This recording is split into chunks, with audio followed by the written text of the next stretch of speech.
Be ready. 5 seconds. Start. Now, sir, honorable members, will recall that the bill was introduced in the House of the People on the 2nd September, 2003.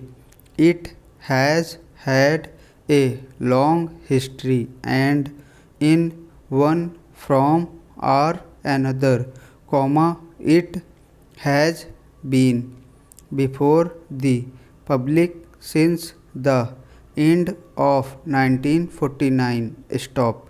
In the statement of objects and reasons, the various stages through which the bill has passed since 1946 have been summarized, and I need not recapitulate on this occasion the circumstances in which the then Government of India took the decision in early 1946 to initiate an inquiry into the reform of our company law. Stop. I would remind honorable members that between 1946 and 1948, the entire field of company law was carefully reviewed by two distinguished company lawyers who were appointed to recommend the broad lines on which the present act should be revised. Stop. Their recommendations were examined in the then Ministry of Commerce, and certain tentative departmental views which emerged were circulated in a comprehensive memorandum to all recognized trade and industrial associations, bar associations, the high courts and the state governments. Stop. That brought us to the end of 1949. Stop. Paragraph change. Many representations on this memorandum were duly received from chambers of commerce, trade and industrial associations, state governments and the general public. Stop.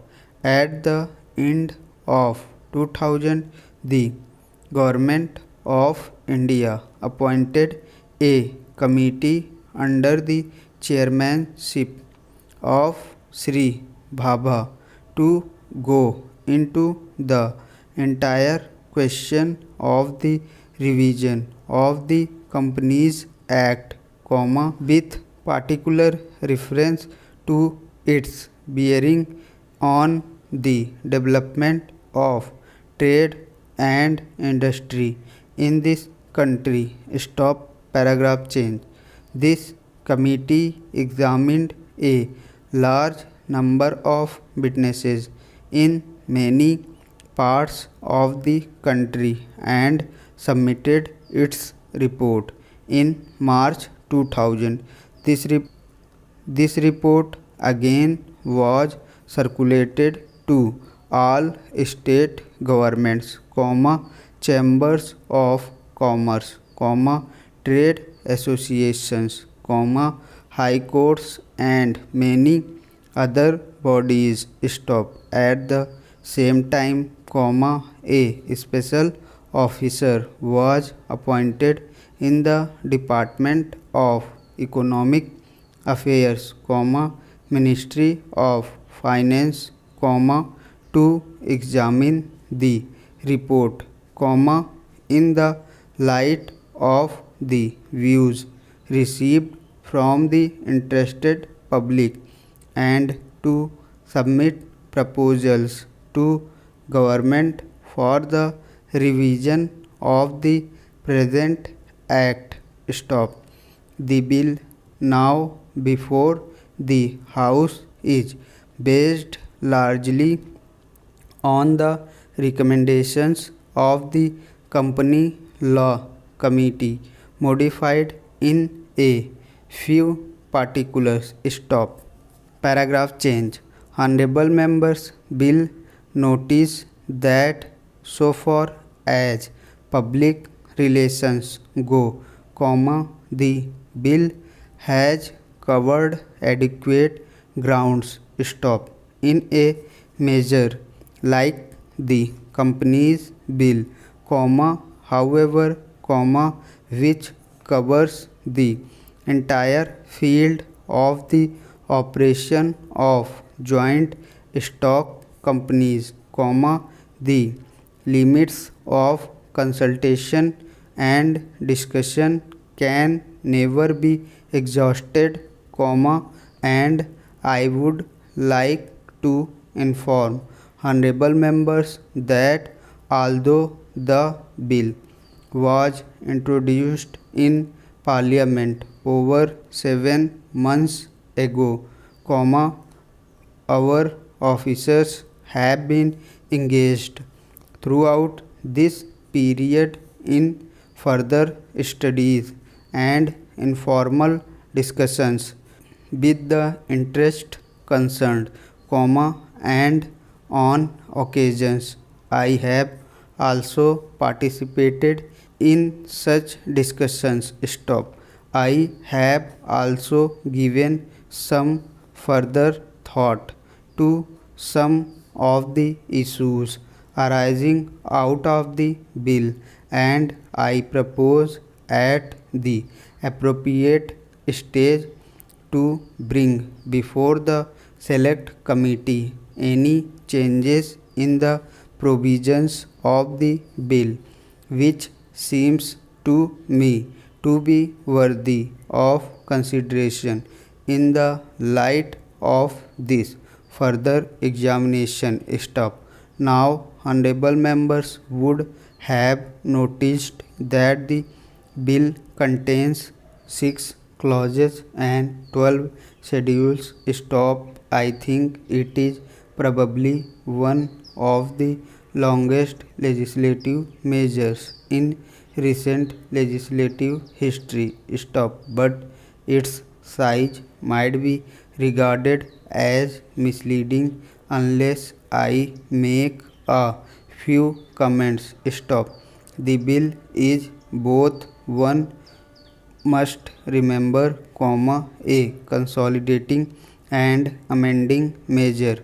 Stop. As mentioned in the statement of objects and reasons, this is the first opportunity which has occurred since 1923 for the consolidation of the Companies Act. Stop. Advantage has been taken of this opportunity to redraft several long and complicated sections in the present Act, which have been split up into a large number of clauses. Stop. This is the largest single factor accountable for the increase in the number of clauses in the bill. Stop. New clauses embodying substantial changes in the present law would hardly constitute more than a small fraction of the bill. Stop. Paragraph change. I would also draw attention to the structural changes in the bill to which a reference has been made in the statement of objects and reasons. Stop. The redraft of the bill and the rearrangement of the existing chapters in the Companies Act in a more logical order have, I think, resulted in a noticeable improvement in the form of the bill, and I hope will facilitate better understanding and appreciation of the scheme. Stop. I wish that the act, which came into effect long ago, was implemented properly. Stop. I know that the minister here is very earnest in implementing it, but unfortunately his colleagues at the state level are disappointing him. Stop. Unfortunately, no steps have been taken for trimming or toeing up the administration at the state level and at the district level. Stop. They have to be taken immediately. Stop. Thanks for watching. Please like, comment and subscribe.